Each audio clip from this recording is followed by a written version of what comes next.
রাত বাজে 9টার উপরে।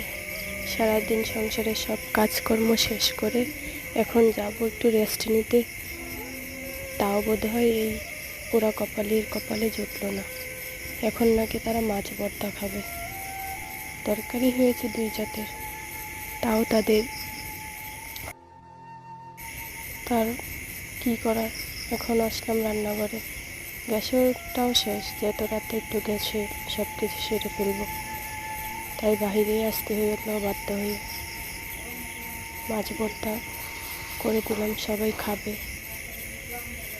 বাবার বাড়িতে হলে বলতাম পারবো না, করতে পারবো না, আমি পারবো না এখন, কিন্তু এখানে কিছু বলার সাধ্য নেই।